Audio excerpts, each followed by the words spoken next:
Ameriška zvezna država z najhitrejšo rastjo od leta 2020 ni tista, na katero mislite. Ni Teksas in tudi Florida ni. Je oddaljena, nima dostopa do morja in skoraj nobene infrastrukture, zato sploh ne bi smela rasti. Pa vendar je njeno prebivalstvo v samo 5 letih zraslo za 10%. Še ena zvezna država beleži rast, ki kljubuje logiki. Obkrožena je s puščavo, ima eno slavno mesto in zaloge vode, ki se očitno zmanjšujejo. Kljub temu pa je zabeležila skoraj 6% rast. Nobena od teh držav nima univerz, pristanišč ali industrij, za katere ekonomska teorija pravi, da bi morale privabljati množične migracije. Ti dve državi se ne bi smeli širiti na način kot se. In vendar se ljudje tja selijo hitreje kot skoraj kamorkoli drugam. Na prvi pogled se zdi, da je razlog za to cenovna dostopnost. Če bi to držalo, bi se to zgodilo že pred leti. Idaho verjetno nihče ne bi imel za gospodarsko velesilo. Največji delodajalci so St. Luke's Health System, Walmart in državna uprava. Tehnološki sektor sicer raste, vendar ima manj kot 2% prebivalstva zaposlitev v sektorju, na katerega država stavi svojo prihodnost, kar komaj da pomeni revolucijo.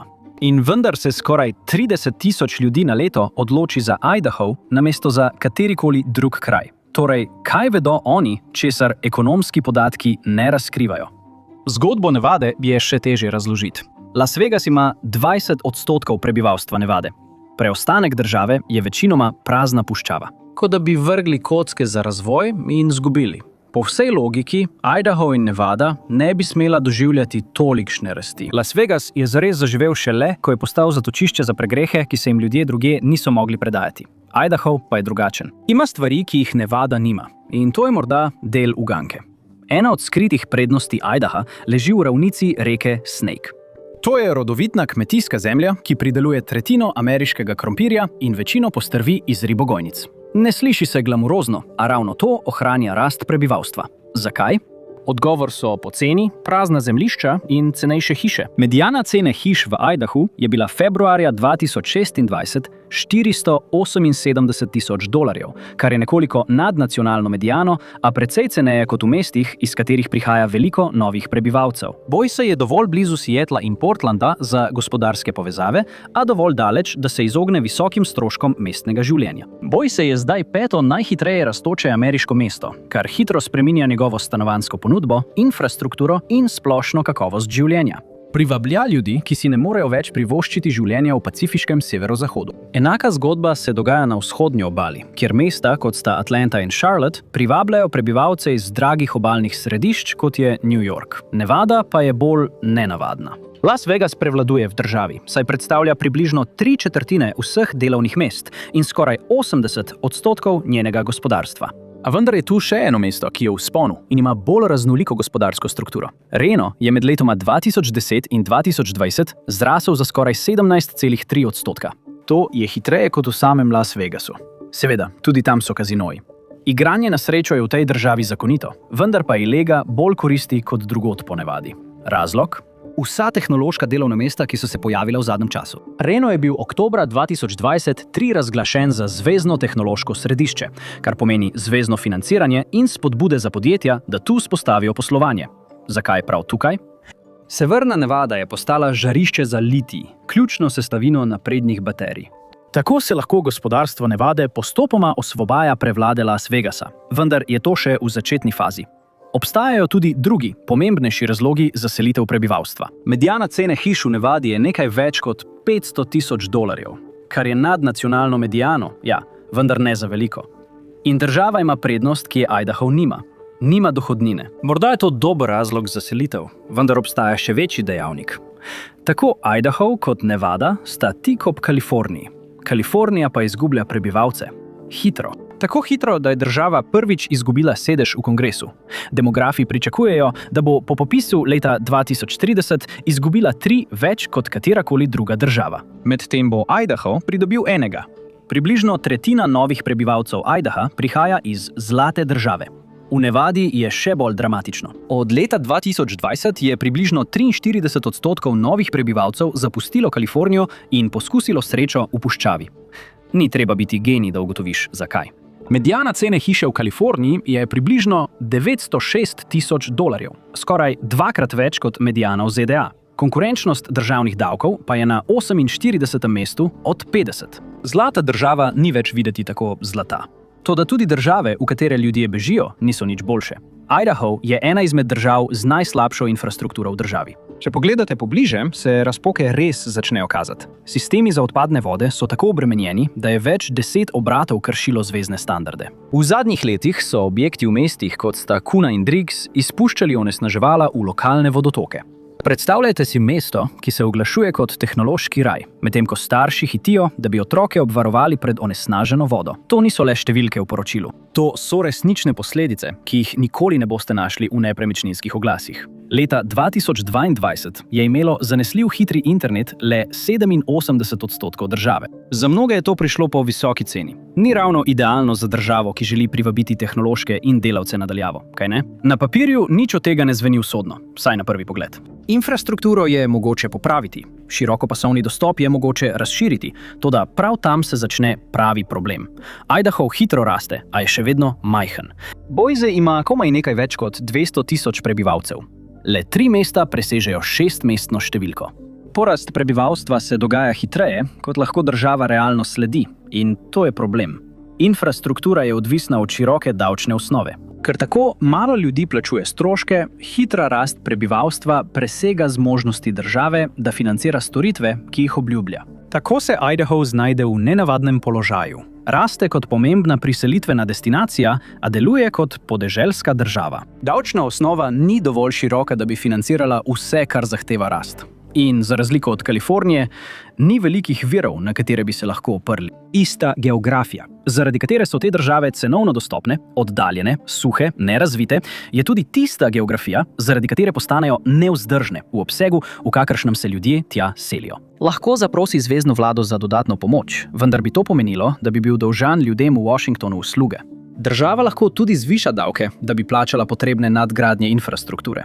Vendar s tem odstrani enega od razlogov, zaradi katerih se ljudje tja selijo. Idaho ni kot Florida in Teksas. Ti državi sta tako veliki in imata toliko geografskih prednosti, da imata deloma zagotovljen krog ljudi. Zmerno zvišanje davkov ne bo povzročilo, da bi se ljudje odselili. Še posebej v primerjavi z državami z višjimi davki, kot sta Kalifornija ali New York. Če pa Idaho zviša davke, so tam v bližini druge države z nizkimi davki in malo prebivalci, kamor se lahko ljudje preselijo, vključno z rastočim tehnološkim središčem Nevada. Na papirju se zdi, da se Nevada dobro spopada s pritiskom. Mostovi so v dobrem stanju, kanalizacijski sistemi se ne podirajo. In v Las Vegasu je nova infrastruktura sledila rasti mesta. Toda, če stopite izven okrožja Clark, se zgodba hitro spremeni. Skoraj 90% države je še vedno podeželske. Večina zemlje sploh ni v zasebni lasti, pripada zvezni vladi. To razvoj upočasnjuje, zapleta in prepleta z birokracijo. Las Vegas morda še drži korak, toda Reno zagotovo ne. Ko prebivalstvo narašča, Reno zre v prepad infrastrukturnega dolga. $100 milijonov vzdrževanja je bilo preloženih. Osnovne stvari, kot so parkirišča, se že slabšajo. Središče mesta ima velik delež razpadajočih mostov v državi. Promet se slabša, ceste pa nikoli niso bile zgrajene za takšno rast. Mesto postaja bolj priljubljeno, vendar ne nujno bolj prijetno za življenje. Glavne ceste in meddržavne avtoceste se posodabljajo, vendar Reno še vedno zaostaja. Leta je bila njegova infrastruktura premalo financirana. Zgrajena je bila za mesto, ki nikoli ni bilo namenjeno tako hitri rasti. Morda bo prišlo do prelomne točke, vendar to ni takšna, kot si jo je kdo želel. Cene stanovanj rastejo. Ljudje, ki so prišli zaradi cenovne dostopnosti, začenjajo čutiti isti pritisk, pred katerim so skušali pobegniti. Tudi domačini imajo za to ime – kalifornizacija, in številke to potrjujejo. Srednja cena hiše v Idahu je od leta 2020 poskočila za skoraj 32%. V Nevadi je to približno 47% skok. Vsak nov prebivalec poveča povpraševanje po vodi, cestah in elektriki, virih, ki jih v teh puščavskih deželah nikoli ni bilo v izobilju. Ampak recimo, da bi Idaho in Nevada lahko našla način, kako zaobiti svoje naraščajoče stroške stanovanj in infrastrukturne težave. Obe zvezni državi imata še vedno geografske težave, na katere nista dobro pripravljeni. Čeprav ni videti tako, Boise leži sredi puščavskega bazena. Nevada je še v slabšem položaju. Skoraj 58% električne energije iz jezu Hoover je pogodbeno dodeljene Kaliforniji. po dogovoru, ki je bil podpisan, ko Las Vegas skorajda še ni obstajal. In od takrat nikoli ni bil ponovno pogajan. Na papirju vse skupaj drži in deluje, dokler ne preneha delovati. Nevada je sprejela agresiven pristop k varčevanju.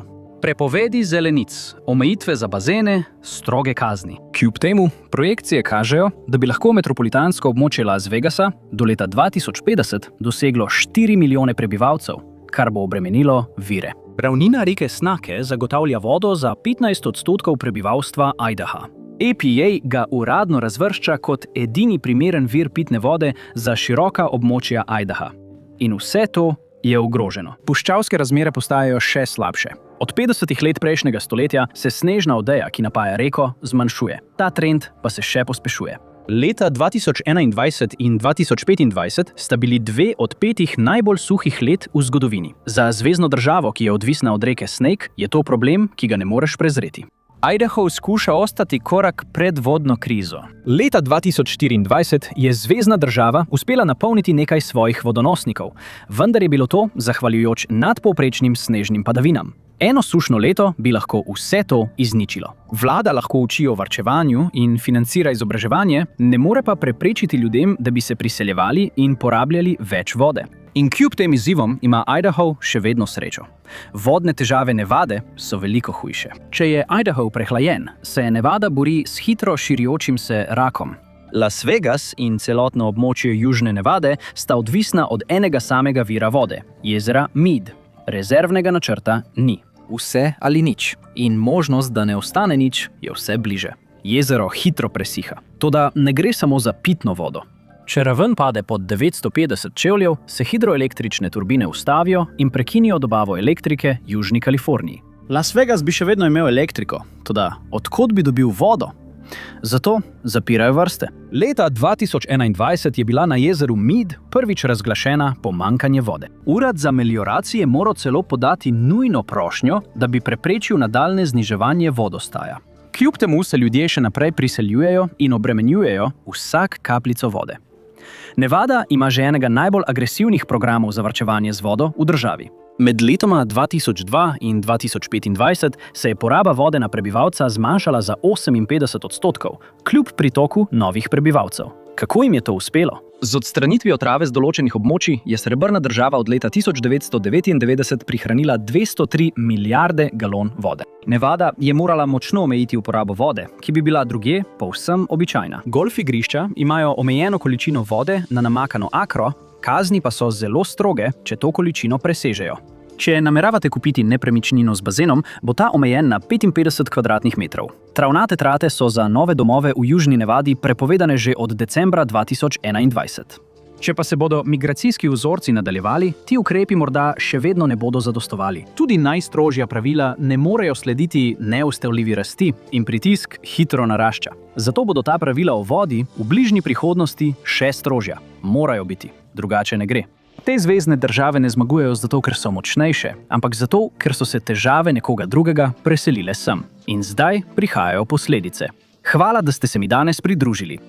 Upam, da vam je bil video všeč. Če želite videti več takšnih videov, prosim, razmislite, da bi se naročili in vklopite obvestila. To res veliko pomeni. Še enkrat hvala in se vidimo naslednjič na MadPaku.